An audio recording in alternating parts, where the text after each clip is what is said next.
어제 퇴근하고 현관문을 열었을 때를 떠올려 보세요. 반려견이 달려와서 뛰어오르고 당신은 가방을 내려놓기도 전에 쪼그려 앉아 얼굴을 맞대고 한참을 안아줬을 겁니다. 사람하니까요.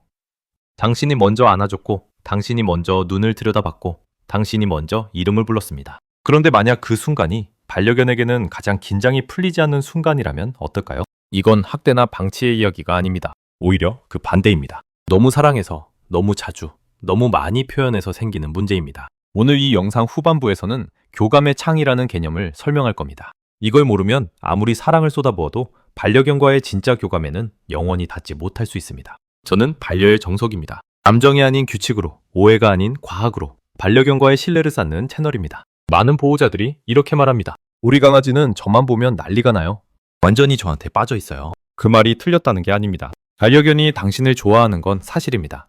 그런데 그 흥분 상태가 애착의 증거인지 아니면 만성적인 불안의 표출인지는 전혀 다른 문제입니다. 우리는 오랫동안 두 가지를 혼동해왔습니다. 반려견이 반응하면 교감이라고 생각했습니다. 반려견이 달려오면 사랑받는다는 신호라고 해석했습니다. 하지만 신경과학의 관점에서 보면 이야기가 달라집니다. 흥분과 교감은 뇌의 서로 다른 회로에서 작동합니다. 흥분은 교감신경계, 즉 투쟁 도피 반응과 연결된 회로에서 발생합니다. 반면 진짜 교감, 다시 말해 유대감과 신뢰감은 부교감 신경계가 우세한 상태, 즉 몸과 마음이 이완되어 있을 때 비로소 활성화됩니다. 반려견이 흥분해서 달려오는 순간 그 몸 안에서는 코르티솔, 스트레스 호르몬과 아드레날린이 분비되고 있습니다. 그 상태에서 당신이 쪼그려 앉아 얼굴을 들이미면 반려견의 신경계는 그것을 자극의 연장으로 받아들입니다. 안정의 신호가 아니라 흥분의 강화로 등록됩니다. 인간의 논리로는 완전히 자연스러운 일입니다. 당신이 누군가를 오래 못 봤다가 만나면 그 사람의 눈을 바라보고 안고 싶어집니다. 시선을 마주치는 것이 친밀감의 표시이고 신체 접촉이 유대를 확인하는 방식이라고 우리는 배워왔습니다. 인간 사회에서는 그게 맞습니다. 하지만 개의 세계에서 눈을 직접 들여다보는 행동은 본래 도전의 신호입니다. 야생에서 다른 개체의 눈을 오래 응시하는 것은 갈등의 시작을 알리는 언어입니다. 물론 반려견은 수천 년간 인간과 함께 살아오며 이 신호의 맥락을 학습했습니다. 그래서 당신이 눈을 들여다볼 때 도망가거나 공격하지는 않습니다. 하지만 그 학습이 눈맞춤이 편안하다는 뜻은 아닙니다. 그냥 위험하지 않다는 걸 경험으로 알았다에 더 가깝습니다. 오스트리아 빈수의과 대학의 연구팀은 보호자가 먼저 의도적으로 눈맞춤을 시도할 때와 반려견이 스스로 눈맞춤을 시작할 때의 생리적 반응을 비교했습니다. 결과는 분명했습니다. 보호자가 먼저 시선을 고정할 때 반려견의 심박수는 평균적으로 상승했고 근육 긴장도가 올라갔습니다. 반면 반려견이 스스로 시선을 향할 때는 반대로 심박수가 안정되었고 이때 옥시토신사랑 호르몬 수치도 양쪽 모두에서 동시에 올라갔습니다. 다시 말해 진짜 옥시토신 교류는 보호자가 시도한 눈맞춤이 아니라 반려견이 스스로 선택한 눈맞춤에서 시작됩니다. 강요된 연결은 교감이 아닙니다. 끝까지 보세요. 후반부에 교감의 창을 모르면 오늘부터 어떻게 행동을 바꿔도 반려견이 먼저 다가오는 순간은 절대 만들 수 없습니다. 반려견의 몸이 보내는 신호를 한번 짚어보겠습니다. 보호자가 퇴근해서 들어올 때 반려견이 달려오면 많은 보호자들이 그 모습을 기쁨의 표현으로 읽습니다. 하지만 행동학적 관점에서 그 장면을 프레임 단위로 분석하면 다른 요소들이 보이기 시작합니다. 귀가 뒤로 약간 눌리거나 옆으로 눕는 자세, 입술이 살짝 당겨지며 입이 작게 다물어지는 변화, 꼬리가 높이 세워진 채 빠르게 좌우로 흔들리는 동작.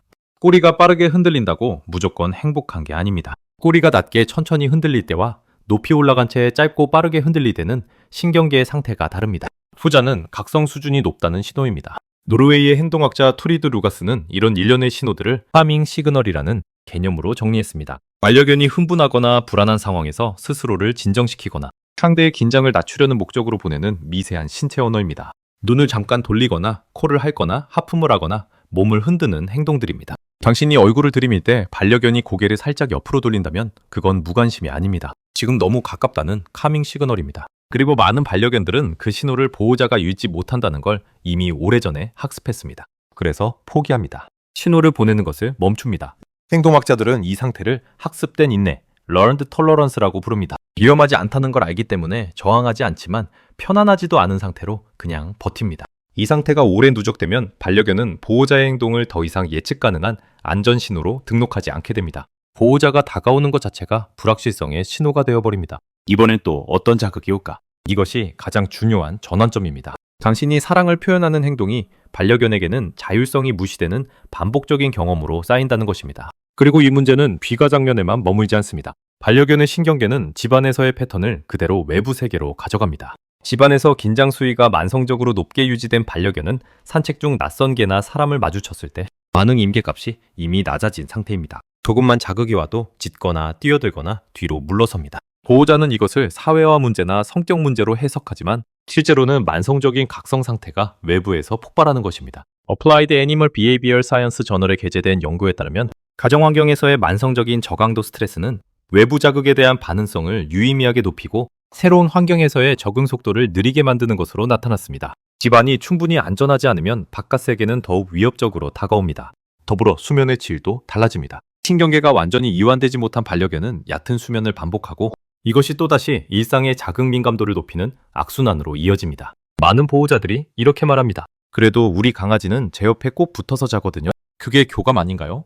맞습니다. 그 행동 자체는 분명 애착의 표현입니다.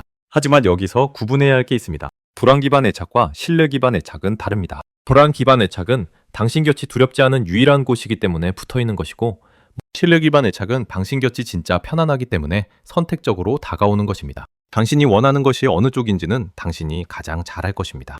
이제 핵심 개념인 교감의 창을 설명하겠습니다.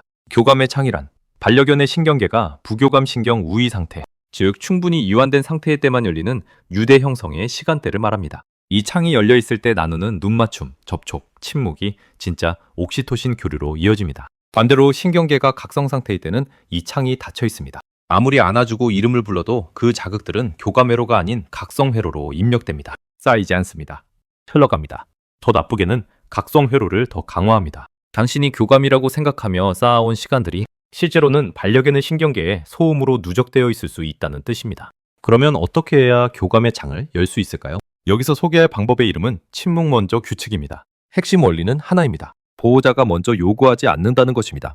보호자가 반응을 유도하는 모든 행동, 이름 부르기, 눈 맞추기, 손 내미기, 쪼그려 앉아 기다리기를 먼저 내려놓는 것입니다. 그 대신 반려견이 스스로 당신에게 다가오는 조건을 만드는 것입니다. 실행 단계는 다음과 같습니다. 0에서 10초, 귀가 직후 현관에서 반려견에게 시선을 주지 않습니다. 눈을 내리깔거나 먼 곳을 봅니다. 이름을 부르지 않습니다. 허리를 굽히거나 쪼그리지 않습니다. 몸을 낮추는 행동은 반려견에게 지금 상호작용 요청 중이라는 신호입니다. 직립 자세로 가방을 내려놓고 외투를 벗습니다. 반려견이 뛰어올라도 몸을 틀어 접촉을 차단하되 밀어내거나 안 되라고 말하지 않습니다. 자극 없이 자극을 끊습니다. 10초에서 30초, 소파나 바닥에 앉습니다. 옆을 봅니다. 숨을 천천히 내쉽니다. 이 행동 자체가 반려견에게 지금 내 신경계가 이완 중이라는 신호를 줍니다. 개는 보호자의 호흡 리듬과 근육 긴장도를 매우 정밀하게 읽습니다. 당신이 먼저 이완해야 반려견의 신경계도 동조하기 시작합니다. 30초 이후 반려견이 스스로 다가와서 코를 가져다 댈 때까지 기다립니다. 코를 대는 행동은 반려견이 당신을 지금 안전하다고 판단했다는 신호입니다. 이 순간이 교감의 창이 열리는 시점입니다. 이때 손을 움직입니다. 머리 위에서 덮어 씌우듯 쓰다듬지 말고 턱 아래와 가슴 쪽을 부드럽게 쓰다듬습니다. 위에서 손이 내려오는 동작은 반려견에게 위협 반응을 미세하게 유발합니다. 아래에서 위로 향하는 접촉이 부교감 신경을 자극합니다. 이때 옥시토신이 분비되고 코르티솔이 감소하며 교감 신경이 안정됩니다. 이 규칙의 핵심은 금지와 허용의 짝입니다. 당신이 먼저 눈을 들여다보지 않은 대신 반려견이 스스로 당신의 눈을 찾아올 때 그 시선을 부드럽게 받아줍니다. 당신이 먼저 이름을 부르지 않는 대신 반려견이 다가왔을 때 낮고 차분한 목소리로 한 번만 불러줍니다. 당신이 먼저 앉지 않는 대신 반려견이 당신 무릎 위로 올라오거나 옆에 납작하게 누울 때 그 체온을 조용히 받아들입니다. 플로리다 대학교의 연구에서는 보호자가 귀가 후 반려견과의 상호작용을 의도적으로 30초 지연했을 때 3주 후 반려견이 보호자에게 자발적으로 눈을 맞추는 빈도가 유의미하게 증가했고 그 눈맞춤의 지속 시간도 길어졌다는 결과가 나왔습니다. 단 30초의 침묵이 수년간의 강요된 스킨십보다 더 많은 옥시토신 교류를 만들어낸 것입니다. 다음으로 소개할 것은 동의 테스트입니다. 반려견이 지금 이 접촉을 원하는지 확인하는 방법입니다. 쓰다듬다가 5초 후에 손을 멈추고 그냥 둡니다. 반려견이 코로 당신의 손을 건드리거나 몸을 더 가까이 밀어오거나 시선을 당신 쪽으로 향한다면 계속해도 됩니다. 반려견이 그 자리에서 일어나거나 몸을 틀거나 다른 곳을 본다면 충분합니다. 그냥 둡니다. 이 테스트를 반복하다 보면 반려견은 학습합니다. 내가 원하면 더 받을 수 있고 원하지 않으면 멈춘다. 이 경험이 누적될수록 반려견은 당신을 자율성을 존중해주는 존재로 등록합니다. 그 등록이 신뢰의 토대입니다. 그리고 마지막으로 반려견이 당신 곁에서 깊은 숨을 쉬며 누울 때 그냥 두세요. 아무것도 하지 마세요. 이름 부르지 말고 쓰다듬으로 손을 뻗지 말고 그 상태를 눈으로 확인하려고 몸을 틀지 마세요. 반려견이 당신 곁에서 깊은 한숨을 쉬고 근육을 완전히 풀어놓는 그 순간이 반려견이 당신을 세상에서 가장 안전한 존재로 인식하고 있다는 증거입니다. 그 침묵이 이미 완성된 교감입니다. 당신이 거기에 더 얹으려 하면 창이 닫힙니다. 생각해보세요. 반려견은 오늘도 당신을 기다렸습니다. 집안에서 혼자 시간을 보내다가 문 앞에서 당신의 발소리를 들었습니다. 그리고 달려나왔습니다. 그 달려나옴 속에는 드디어 왔구나라는 안도와 이제 또 어떤 자극이 올까라는 긴장이 섞여 있었습니다. 반려견은 지금까지 당신이 다가올 때마다 당신의 언어에 맞춰주려고 애를 썼습니다. 당신이 눈을 맞추려 하면 눈을 맞춰줬고, 당신이 안으려 하면 버텨줬고, 당신이 이름을 부르면 반응해줬습니다. 그 모든 순간에 반려견은 자기 언어가 아닌 당신의 언어로 말해왔습니다. 이제는 당신이 반려견의 언어로 응답할 차례입니다. 오늘 집에 돌아가면 현관문을 열고 10초만 침묵해보세요. 반려견을 쳐다보지 말고 이름을 부르지 말고 그냥 신발을 벗으세요. 그리고 기다리세요. 반려견이 스스로 당신에게 코를 가져다 댈 때까지요. 그 코가 닿는 순간 그것이 반려견이 먼저 열어준 교감의 창입니다. 그 창 안으로 조용히 들어가세요. 그날 이후 당신의 반려견이 완전히 다른 평온한 눈빛으로 당신을 바라보게 될 것입니다. 그 눈빛이 올바른 규율 속에서 피어난 진짜 교감의 증거입니다.